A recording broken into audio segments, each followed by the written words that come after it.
gentlemen, this is Matt Chat. I'm David Mirikitani. Today it is my true honor and pleasure to be joined by Mr. Gene Mills from New York. Gene, how are you doing today? Doing good. How are you doing? I'm great. Thank you so much for coming on the show. My pleasure. Well, I was doing some research to get ready for this, and some of the things I've looked up and found are just incredible. So I just want to start talking to you about some of these things. First of all, it says that your overall record, and I'm guessing this is including, every match you've ever wrestled, is 1,356 wins, 46 losses, 1 tie, and 886 falls. I guess my first question is those numbers correct? As far as I know, I always kept a notebook of everything I did throughout the years, ever since my freshman year when I started. And that's everything. That's going up, 2, 3, 4 weight classes to compete. And I don't know. I just love competing. Yeah. How did you get started in wrestling? Well, in high school, I was going to go out for the basketball team, and the coach sent me down the hallway. The basketball coach did? Yeah. So I went down the hallway, and they were taking up chairs up in this assembly room or something, and I was like, what the hell are they doing? I looked around, and I walked back to the gym. I said, I don't see another gym down there. And they're like, they should be. That's right now. I said, oh, no, I'm going out for basketball. He said, he looked at me, he started chuckling. He's like, no, you're not. So I would go down to that wrestling room, and I'd be like, okay, and I'd make sure that I just envisioned everybody I wrestled was that basketball coach and just try to beat the crap out of them. That is awesome. So you didn't wrestle in Little League or anything like that. You first became acquainted with wrestling as a high school freshman, huh? Well, they had it in 6th, 7th, and 8th grade. They had 2 weeks of wrestling class. Okay. But I went to a different high school, not in my town, and they had I didn't realize they really had a team, because the first year they ever had a team was the year before I started. Okay. So I went to teach. And it says here that you were a state champion in New Jersey, and for people that don't know, New Jersey has one class. So correct. And now I think it's like 300 and something schools that wrestle. Was it still the same back then, or around about the same number?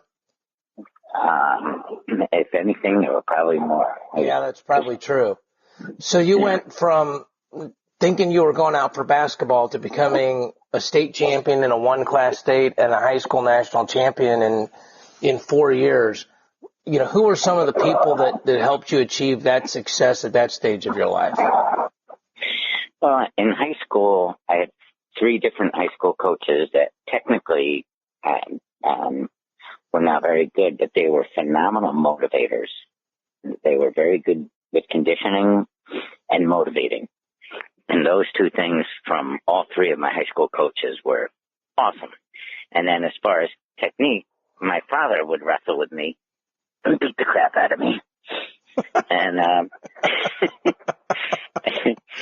and he would always wrestle with me on the mat, because he said he wrestled in high school. He never really said much about it until I got into high school. But bottom line is, once I started in high school, he finally told me his senior year he was 28-1. He was 28-0 with 28 pins and lost in the semifinals of the state. Didn't get to go for third. I got the OW for beating him 3-2, and from that point on, I realized, wow, he really wrestled. And then I looked it up in the record books, and it said SS, like semifinals, because back then they didn't have wrestlebacks. Right, you just automatically got third if you lost in the semis. Yeah. Yeah, and then I had some area guys that had this guy John Luke, state champ, from Wayne Hills, who basically every Tuesday I'd go over to his house and he would teach me and wrestle with me. I would try to find places. Every night of the week, we had a place to go. So let's say Monday night was, I don't know, this one guy named Tasper Lowe, his father had wrestling match. We would go to his house on Mondays. Tuesdays, we'd go to Garfield Boys Club. And Wednesdays, people would come to my house and we'd wrestle on carpets back then before we had a section of mat. Thursday, we'd go somewhere else. And every Saturday, we were at tournaments. And every Friday night, we had, like, I don't know, 5 kids sleep over at our house, and my dad would take us to tournaments the next day. Wow. And then after the tournament, they would stay overnight on Saturday. We'd wrestle all night Saturday night, get up Sunday morning, eat breakfast, wrestle for a while, and, you know, it was just constant, one thing after another. Yeah, and then do the same thing over the next week, yeah. So... Yeah. One of the questions I wanted to ask you, and I think you've kind of shed a little light on it, is, I mean, I'm a few years younger than you, but I wrestled in high school in the 80s, and back then the style of wrestling was, a lot more mat wrestling. Obviously it's transitioned or evolved in a lot more taking guys down and letting them go. But obviously one of the things you're known for is your ability to pin people. And it sounds like you got that desire and probably some of that technique from your father. How did the focus on pinning people get instilled in you? Well, he would always tell me, you know what, some of these guys are a lot stronger than you. They're a lot faster than you. And you might not be able to beat them, so you might have to pin them.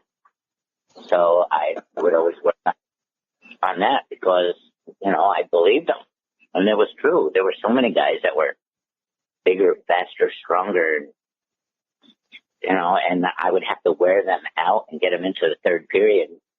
And he was a big believer. If you're smashing on somebody's neck and you're riding all your weight on their neck for 4 minutes, sooner or later they're just going to say, screw this, and just go over. And I felt like there were a lot of guys did. They just said, screw it. They didn't want to be there no more. Yeah, I mean, do you feel like literally that in a lot of those matches that there were guys that were tough, and then they just got to a breaking point where they relaxed for even a second, and that's when you were able to get those pins? Oh, absolutely. Absolutely. I mean, like if I could get on top first period and I could wear out their neck a little bit, and shoulders.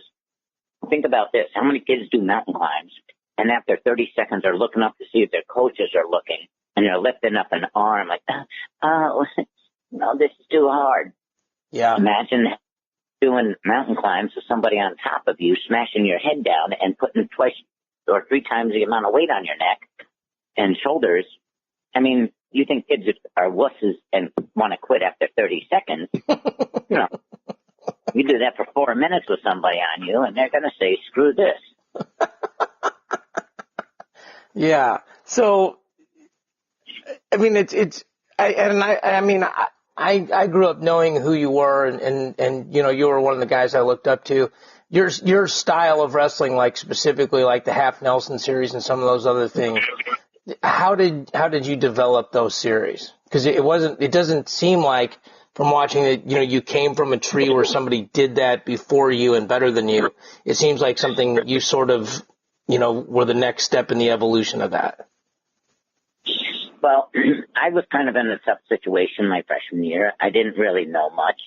I was a fat little 88-pound butterball, wrestling 98 varsity. And these guys would pretty much basically beat me up first period. And I was always told that when you get on top, you got to break the guy down so you can turn them. And I couldn't break guys down. So I just started slapping a half on it, running it right over the top. And I got yelled at over and over again, telling me I got lucky. And I'm like, well, I couldn't do anything. I couldn't break the guy down. It's the only way I could turn him. So my coaches would ream me out. Your coaches were the ones yelling at you, saying that you were getting lucky. Yeah. And they'd say, you can't do that. You need to break your opponent down or they can reverse you and put you on your back. And I'm like, well, I had no choice. I was losing 7-2. What was I going to do? And so, I mean, I literally got manhandled the first period, it seemed like, by everybody. And I had no choice. So if I had my choice, I'd take top and I'd just try to wear out their necks. And then sooner or later, a lot of these guys just kind of rolled over for me. And I was like, yeah, I did this. No? Well, that's awesome. And you said you kept track of all these numbers.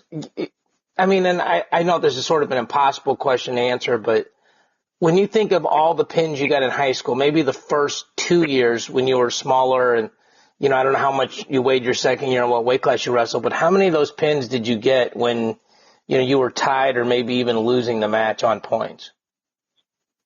I would say my first year, probably almost half of them.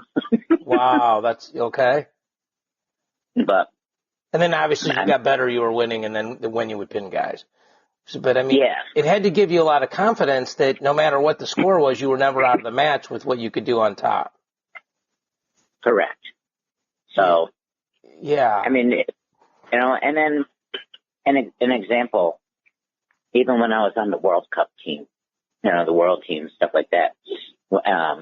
I remember telling, I went up 2 weight classes one year for World Cup, and they had that Victor Alexiev, 2-time Olympic champ. And I said my goal was if I could be within 10 points after a minute and a half, I didn't see how I could lose. So as long as I was within 10, after a minute and a half, there was still 4.5 minutes to go. I want to repeat this so I understand this right. You thought if after a minute and a half you were losing 10-0, 12-2, or whatever, you were going to win. Yeah, because I don't know. I when they did that Olympic study in 1980, of all 120 athletes, the top 6 guys in each weight class, of all 20 weight classes in freestyle and Greco, 10 each, 10 freestyle, 10 Greco, my thing came back saying I was the weakest person pound for pound. Oh, really? Oh, my God. Okay. But it said I had by far the highest oxygen capacity. And I know when they did that study at Brockport, like of the 120 athletes, my oxygen capacity, I did over three times more than the second best guy. And I showed no signs of fatigue. And they just stopped the test. They're like, this guy's a freak. I was going to literally say they probably thought you were a freak. Yeah.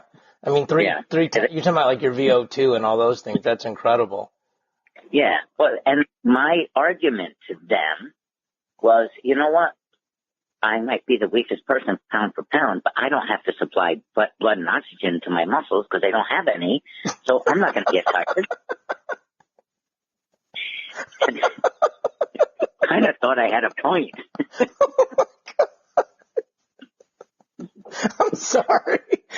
That's so, it's actually really logical, but it's just such a funny way to say it. So I have no muscles, so I can't get tired. I mean, you see guys that are heavily muscled in MMA, UFC, things like that, and even wrestling where you go, this guy will get tired.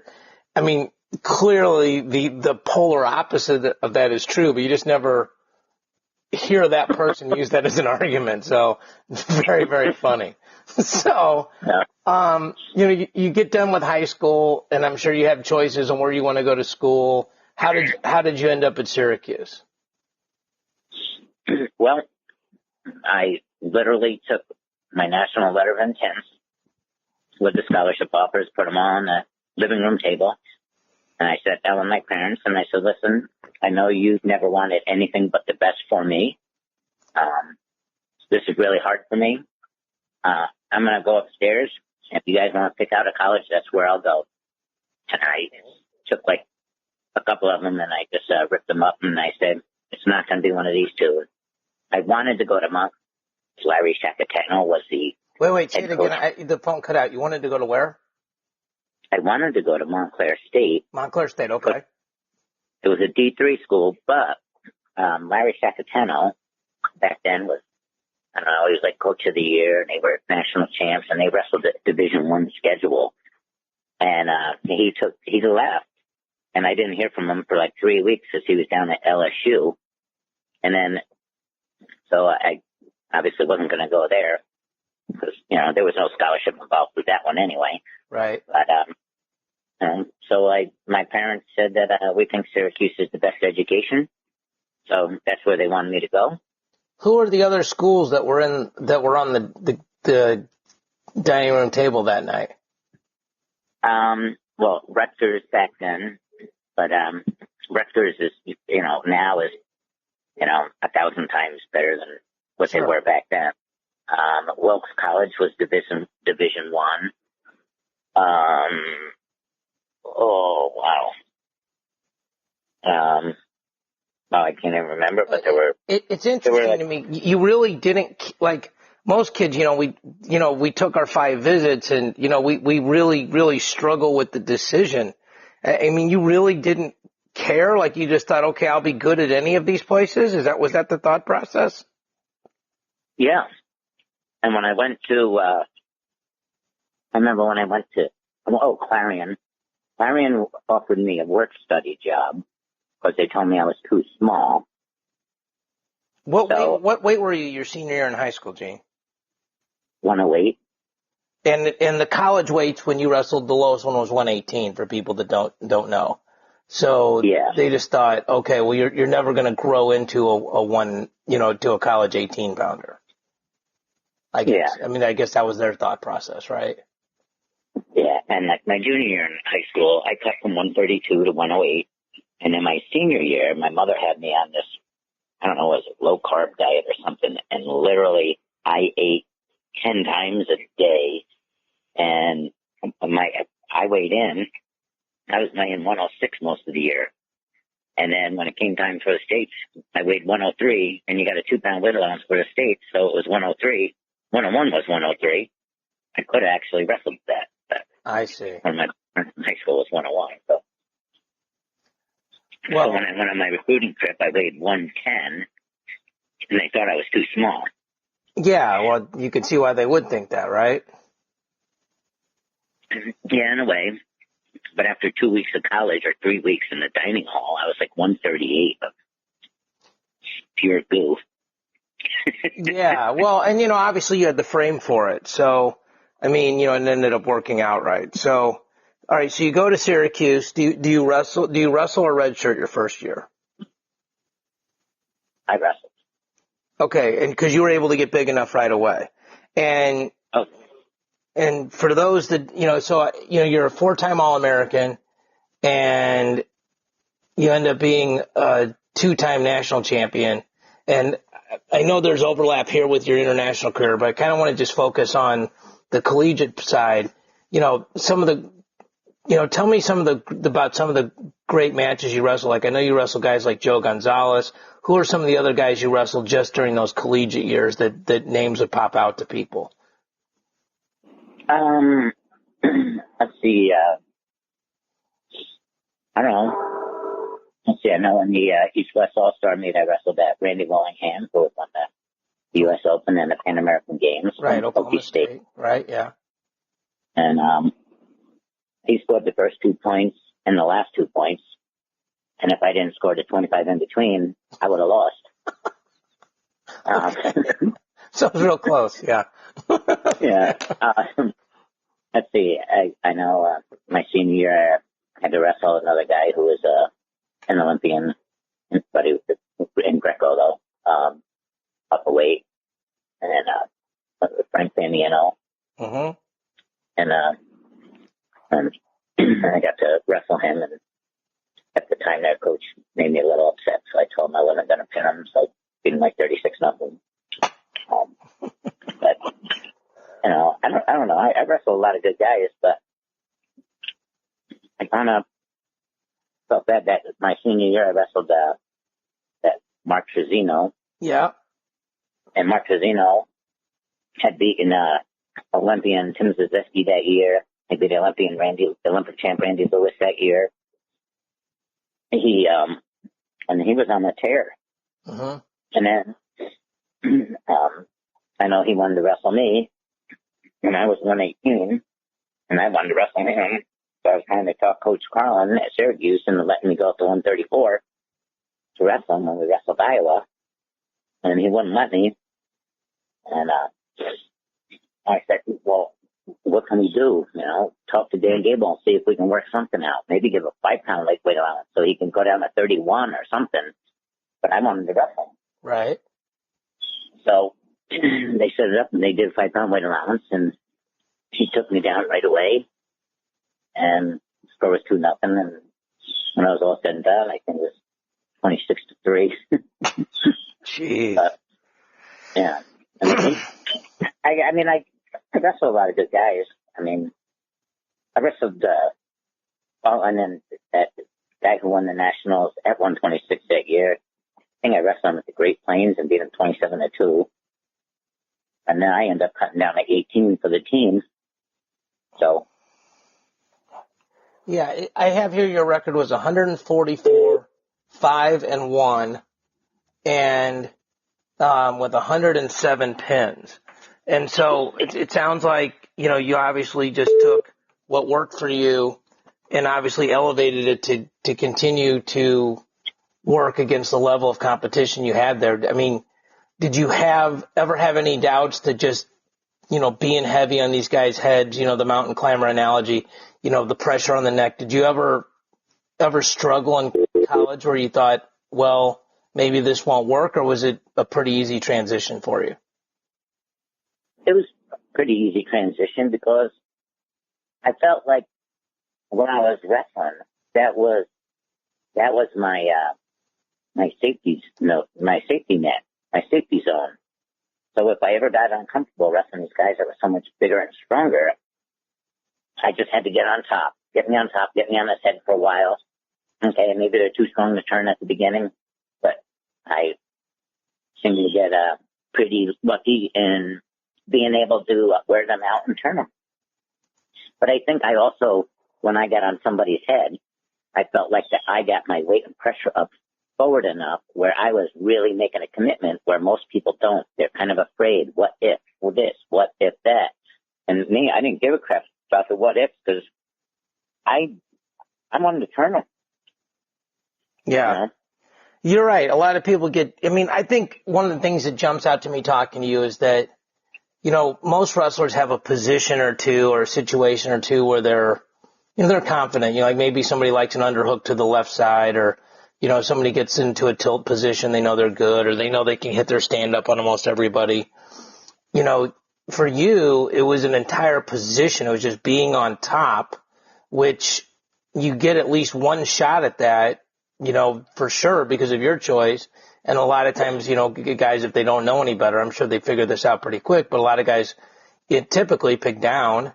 So, and if you get a takedown, you obviously have another chance on top. And it seems like it's interesting. Your confidence level in that position is so apparent that it seems like it probably allowed you to do some things on your feet and even on bottom where you could even be more dangerous because you're like, well, I'm eventually going to get on top. So even if this doesn't work, I'm going to be okay. Well, here was the huge thing that helped me. Back then, my first 3 years, it was 8-minute matches, so it was 2-3-3. It wasn't 3-2-2. Right.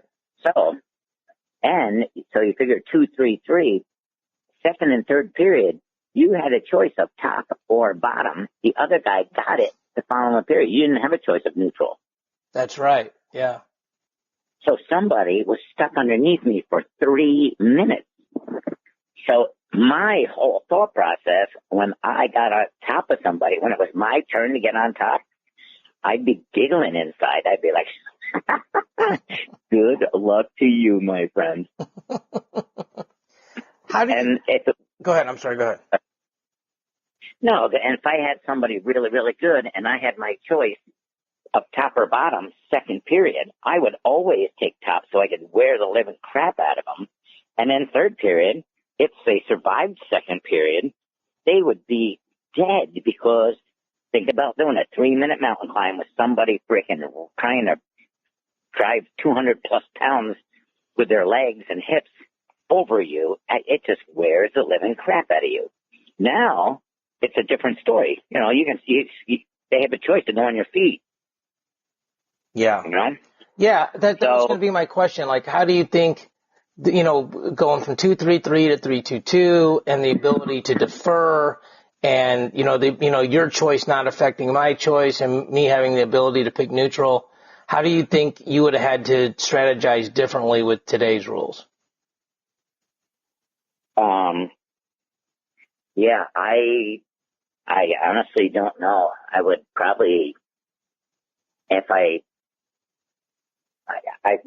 really don't know. I think it would have been different, opponent to opponent, whether I'd be like, wow, if I had the opportunity to defer, I'd probably defer. And then third period, take top, and try and just wear them out as much as I could second period. Yeah. But back then, honestly, I don't think anybody was in the condition I was. I was kind of a madman conditioning wise. Were you doing different conditioning, drills or exercises to get your VO2 so much higher than everyone else's? Or do you think you were just born with maybe a little bit higher lung capacity, or what do you attribute that to? I think a combination of both. I had a strong mind. I did have, I felt like I had really good hips. Like if somebody picked my leg up and, swept my other leg out and I landed on my butt, I felt like I had the ability to jump out like a cat and get my other leg away from the person.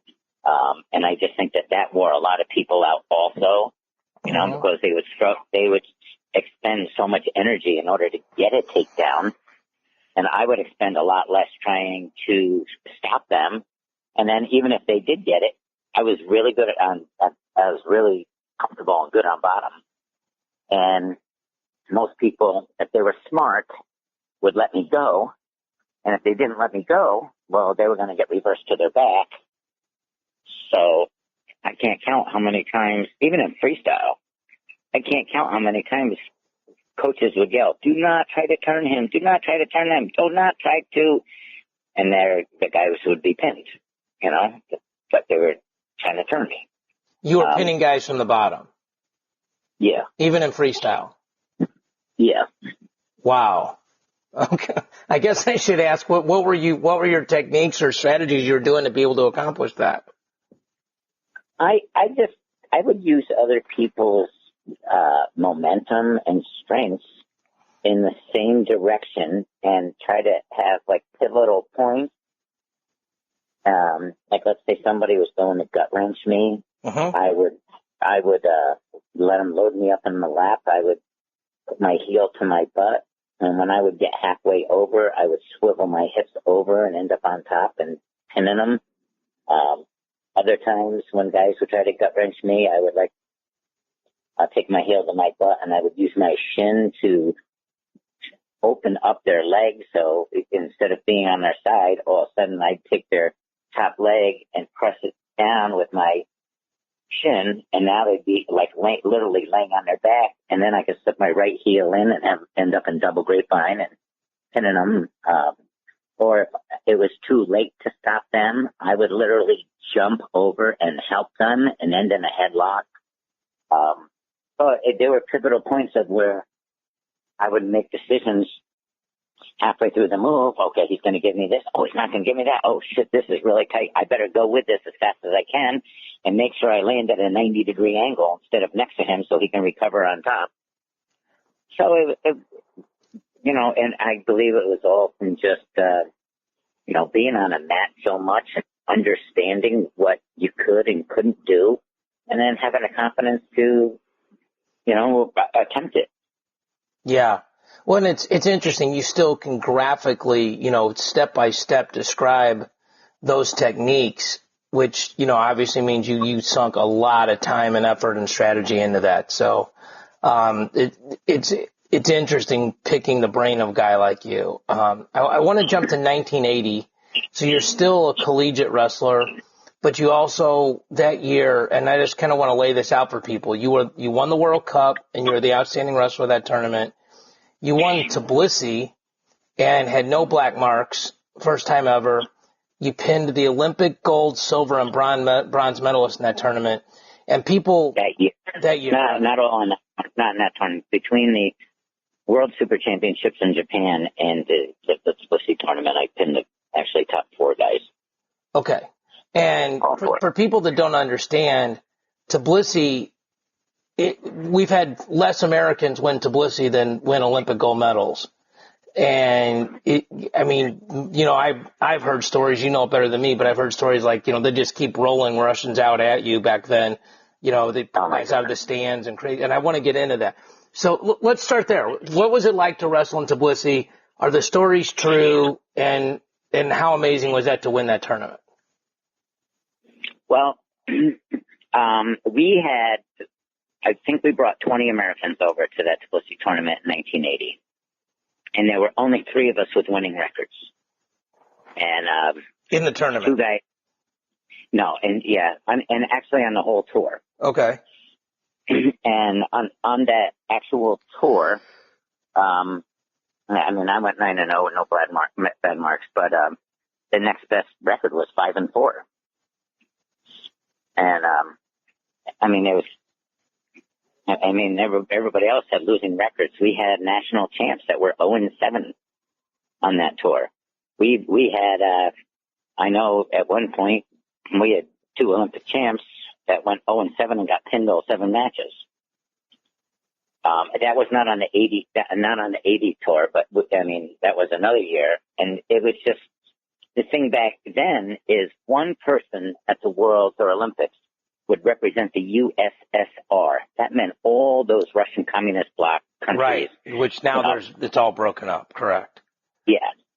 But back then, you had all their national champs, sometimes their second or third place guys from every single one of those, and they were freaking good. Sure. Like take an example. That would be like saying at the Olympics, you could have Burroughs Dake and David Taylor all in the same weight class. Right.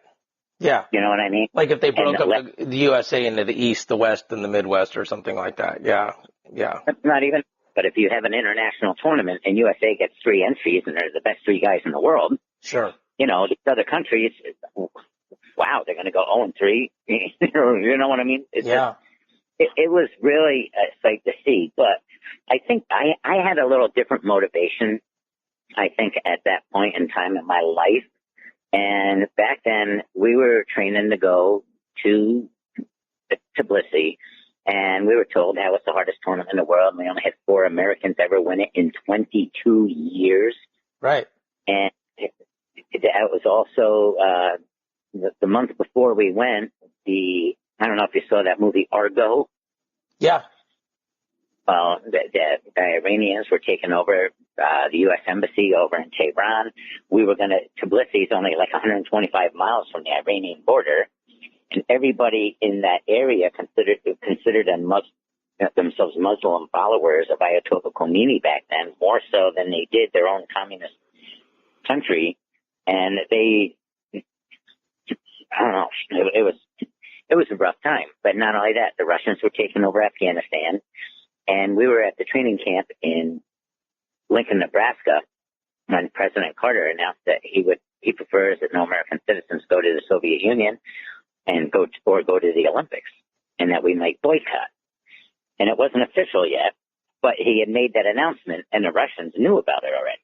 So I started thinking about it. There was another movie that came out called Midnight Express, about a guy getting, trying to smuggle stuff out of Turkey, and he got held hostage and tortured. I started thinking about all these things. We're going to be 125 miles from the Iranian border. I don't want to be held hostage like people in the U.S. Embassy. The Russians are killing people in Afghanistan because they were trying to take over Afghanistan. I didn't want to be held hostage. I didn't want to get killed. So at training camp, I remember calling home, talking to my mother and my father, and I, talking to them and told them I didn't really want to go. I didn't want to be held hostage or killed, and they didn't want me to. My high school coach and my college coach, and they said the same thing, don't go. So I sat down with our head coach at the time, Stan Desick, and I said, Stan, I don't want to go. I don't want to be held hostage. I don't want to get killed. And he started yelling and screaming at me, which is not like Stan. Right. He's such a mild-mannered guy. But then he literally had tears in his eyes. He's like, Gene, you don't understand. I've been there 7 times, and I know it's going to be safe, and we've only had 4 Americans ever win this in 22 years, and I know that you could kill those commies. And when he said that, a light switch just went on. I'm like, kill the commies. I'm freaking in. And that was it. So, that sounds like a scene out of Rocky. Oh my God, it was insane. So I remember I trained like a freaking madman. We get over there, and some little ugly guy with a scruffy beard comes up to me and smacks me in the chest at weigh-ins. And he's like, USA. I'm like, what? He's like, USA. I'm like, oh, USA, yeah. Oh, yeah, that must be USA. Yeah, I'm from USA. How you doing? I tried to shake the guy's hand. He was being a real jerk. And then a little while later, I come to find out that, the guy was Iranian, and they had a lot of animosity at the time because of what was going on. And basically, I flew over there to kill the commies. I wasn't, there for them at the time. And then after that happened, they go out there to opening ceremonies, and the Iranians had this huge wooden frame picture of Ayatollah Khomeini, their president at the time, saying, "Ha ha, America, we've got your hostages." Oh my gosh! So now I kind of lost it a little bit, and I wanted to get my hands on one of those guys too. And certainly, or sure enough, first round, who do I get? I get the Iranian that smacked me in the chest.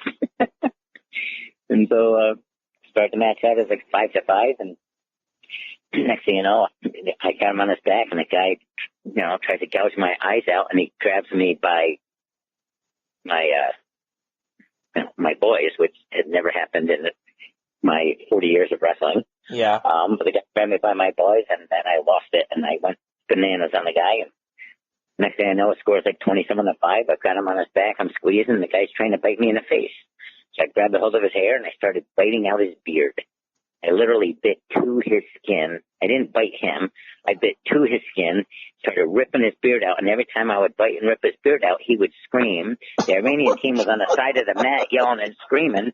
The USA team was on the other side going, the Iranians were like, hey, Where's the referee in all this with the groin grabbing and the eye gouging and the beard biting? What were the referees doing in all this? And actually, when the Iranians came out, I didn't realize it was the same official that when the Iranians came out with that wooden frame picture of Ayatollah Khomeini, he tapped me on the side and he's like, Niels. I'm like, what? He goes, we should blow these suckers off the map. And I didn't know who he was, had no idea, but I was like, yeah, I'm hip. And then that was my referee. And I didn't figure it out till halfway through the match. And so when I got him on his back, I start biting out of his beard, and he starts screaming every time I bite it out. And every time I would spit it back in his face, I'd rip another one out. The Iranians were going nuts. The Americans were going crazy, like, yay, hey, hey. It was freaking awesome. And he had a big patch of his beard missing when we got done. So, and that's just round one. That's round one of the tournament. So yeah, and then after I did that to him, I got up. I'm like, oh my God, I can't believe who is freaking next? Who is next? Throw me them commies next. So I was kind of like on a psycho mission at the time. Yeah. It was so much fun. But I was like in my own little war zone world, and I wanted to literally kill everybody. So I don't even know how to ask this question, but I mean, I think the answer is really obvious, but you obviously made the Olympic team in '80 and the country we boycotted. Can you even put in words how disappointing that was? Honestly, I cried like a freaking baby for weeks. Yeah. But Stan Desick said, Gene, keep training, because if we have to leave the country 2 weeks earlier and go train in Germany and fly to Moscow from there, they won't be able to stop us. So keep training. And I thought Stan was a phenomenal coach. I still do. Sure. And I believed in him. And it was a couple of weeks before the Olympics when he called me and he's like, Gene, I know you don't want to hear this, but we have to support President Carter. We have to. And you have to go to the White House. I'm like, I don't want to go. If I go down there, I can't repeat, No, you have bad thoughts in your head, obviously. Yeah. Very. And, if you say that now, you get arrested and you get put in prison for life. But, yeah, that's how I felt. I I don't know. It meant everything in the world to me, what I was training for. Yeah. And I was training anywhere from 6 to 10 hours a day. There were a lot of times I trained 10 hours a day, but I was on a mission. I was on a freaking mission. Yeah. So you come back in 81 and win the NCAA tournament. I mean, is that, I just had John Smith on last week, and he talked about how we were talking about Kyle Snyder and Jaden Cox and how, they won Olympic medals and had to come back to college, and how he had won, a world medal and came back to college. Obviously, it's a different scenario. You didn't get to wrestle in the Olympics, but you wrestled in Tbilisi. You had done all these other things. Was it hard to keep your focus that year? Did you feel like there was a drop off, or how did you deal with that? I don't know. I didn't think it was really fair for my opponent. That's an interesting perspective. And well, not so much, and not so much.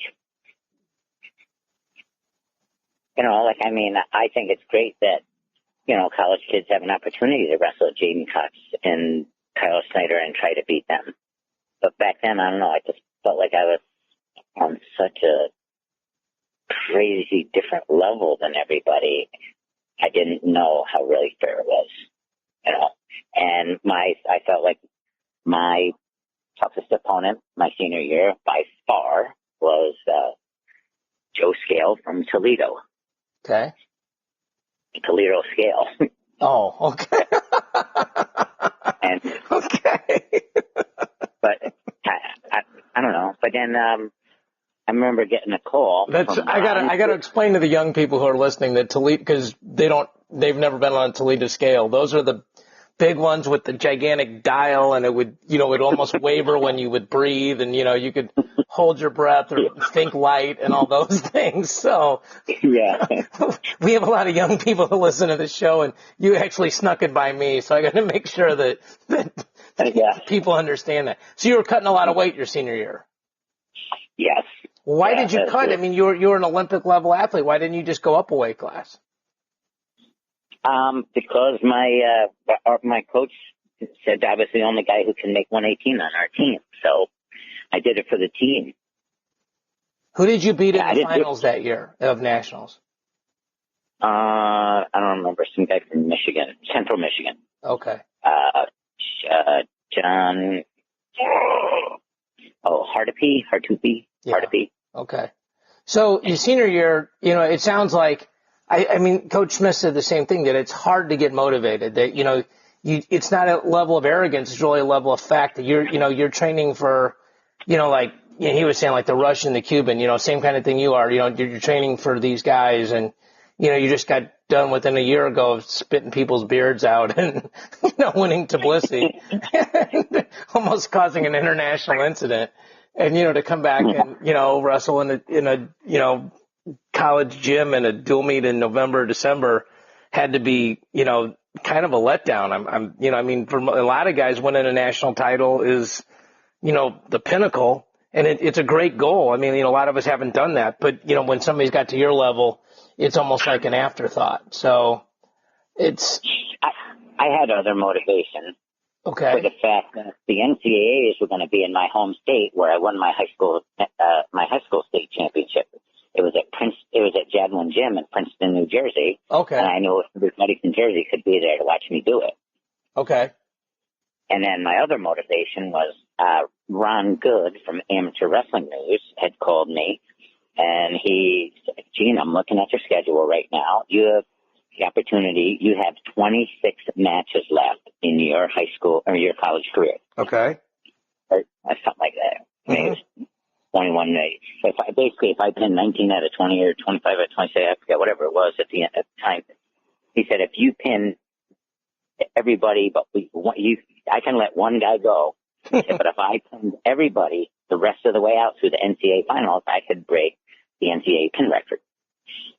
So I pinned everybody up until the semifinals, and then on the scoreboard, I said 32-4, and then on the sheet they wrote 30-4, and then on the frickin' bracket they wrote 28-4. And so I didn't get to pin the semi, so I had to pin the guy in the finals in order to Did 107. Yeah, that's an amazing number. And I mean, and I think the other thing, you had 150 matches at a pin.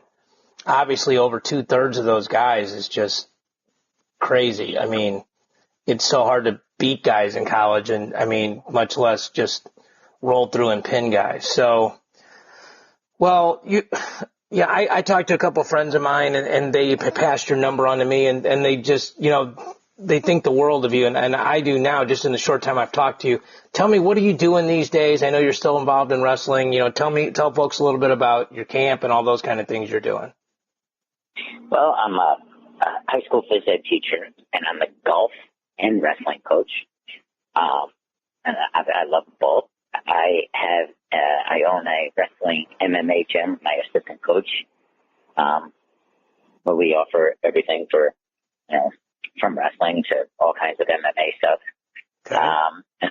And then I have my wrestling camps, and I do clinics all over the country still. And my camps are in Pennsylvania at the old U.S. Olympic Training Center for Wrestling before they built Colorado Springs. There was the Russ Helks Wrestling Camp in Pennsylvania. And it's still awesome. I actually go there this Sunday, and I have 6 camps within a 12-day period, 2 5-day camps, 2 8-day camps, a 4-day and a 12-day. And I just love teaching the sport. I think my favorite thing on earth just about is, teaching kids and coaches. I love teaching coaches because I think I blow their minds more so than the kids, just because how easy I make it look. Well, sure. And I think, when you're a kid, like my dad was a great college coach, and I didn't even really realize that most of the time growing up. He was just the guy I came home to. And I think as an adult, your mind is sort of closed. Like, okay, I kind of understand the sport this way, and this is what it is. And, I'll take a new thing or two. But when somebody really looks at it from a revolutionary point of view, it's a shock to your system. I want to give the folks a little bit. I pulled some stuff off here. You can correct me if anything's wrong, but I think it's correct. It's from your site.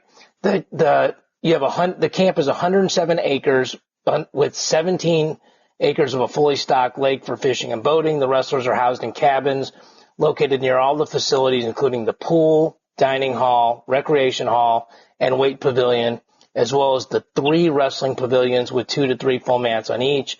The camp was, as you said, originally Russ Helks Wrestling Camp and was the home of USA and Olympic team training camps. And you've done this for it says the camp started in 1962 and was the Olympic and Pan Am camp from 64 to 73. And just some of the people that have rolled through there are names, the legend of the sport, Dan Gable, Chris Taylor, Rick Sanders, John and Ben Peterson, Dan Diezik, Wade Chalice, Gray Simons, Don Beam, Wayne Wells, and many more. So if I'm sure it's probably too late maybe it isn't. If people want to get into your camp either this time or next time, what's the best way for them to reach you? They can go to genemills.com and go to wrestling camp and fill out a camp application. Our contact information is there also, so they can contact us. I know I always go down I go down this Saturday, and my wife comes down Sunday, does the registration, goes back on Monday or Tuesday to get all the rest of the registrations for the following week, and then comes back down and does registration again. So there's still the opportunity for people to still get involved and learn and have fun. And I think a lot of the people who have been there, I'm sure it seems like they always tell me they want their kids to have that same experience. So it's a phenomenal opportunity for them to have a lifelong memory as well as learn some great stuff and have a great time. It really sounds like it. And one of the last questions I wanted to ask you is, what do you think of the state of wrestling today, in America, in terms of the collegiate scene and our international teams? What are your opinions on where we are as a country? I wish I had the time to help them more, because we have some phenomenal athletes, and I think that there's some things we could do to possibly up their techniques. You know, everybody's got a little different stuff, and some people have some great stuff and great positions. And, you know, I think just being involved, you know, wrestling for 45 years, 44 years, whatever it is, I've been all over the world, so I've gotten to see a lot of different techniques that should help even the best of our athletes. And I just wish I had more time where I could, and the financial resources so I could go out there and help them. Because I don't know, I feel like we could be a little better, and we have some great guys, and I think they could be even greater. That's all. As far as the status of the sport, you know, our sport throughout the country, I think that the people that do get involved and really commit themselves, I think that's awesome. I mean, I think there are a lot of parents that actually push their kids too hard, obviously, and we end up losing that. And we probably lost a lot of possible Olympic champs that could have been good if they weren't pushed so hard by their parents. And on the other hand, we have the video gamers that, you know, I think has kind of ruined a lot of athletes that we could have had because they weren't pushed to even try, because a lot of parents are so busy that they could have an hour of peace while their kids are playing video games and they get hooked on them. We kind of lose them totally as athletes. So we do lose a lot of high school athletes because they are enabled not to do stuff. Yeah, for sure. I mean, and your perspective is really interesting from, you know, it's like the two extremes, right? The video gamers that never get into it, that could have been great. And then the people with the crazy parents that could have been great if people just eased off the gas pedal a little bit. So, yeah. Well, and you're a guy that's seen it all, literally. I mean, I will not forget the Iranian beard biting story for probably as long as I live. So, well, I did get a report like 6 months later that it did grow back.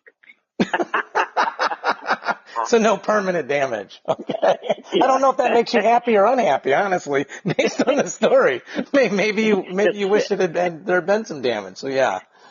Just the mental anguish and scars, mental scars. Well, Gene, I just can't thank you enough for the time today. This has just been awesome. I think you're just one of the guys that when people think about top wrestlers, you're in that very, very short list of the greatest of all time. And I just can't thank you enough for coming on the show today. My pleasure. Thank you. Ladies and gentlemen, that was the great Gene Mills. This is David Mirikitani with Matt Chat. I'll speak to you all next week.